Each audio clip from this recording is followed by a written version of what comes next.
Volume navigation is a technology that can help you in many different aspects of an ultrasound procedure. Part of the initial fusion is being able to manage your patient position as it relates to your previously acquired CT or MR. I'm going to demonstrate for you transducer placement and graphic orientation to better help us during the fusion process. As we can see here, our patient is in the supine position. So to do my first step of lock plane, I would hold my transducer over my patient, parallel to how the slices would have been acquired, perpendicular to the table, as you can see here, represented by this graphic.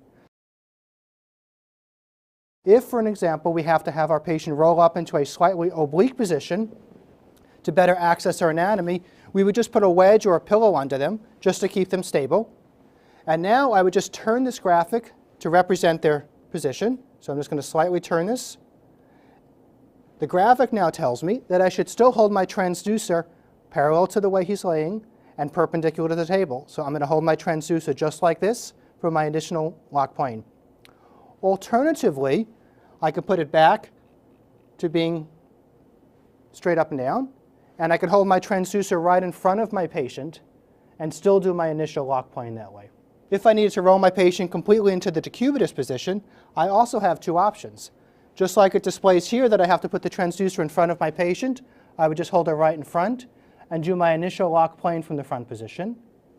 Or I can just press the Z button, which will turn my volume until it represents the position that my patient is in, as seen here now in the decubitus position.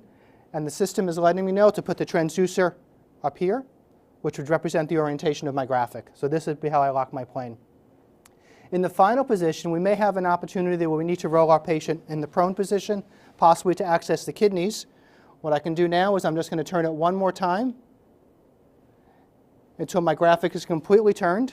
And now it's letting me know just to hold the transducer along their back, parallel to the way the slices were acquired, and still perpendicular to the table.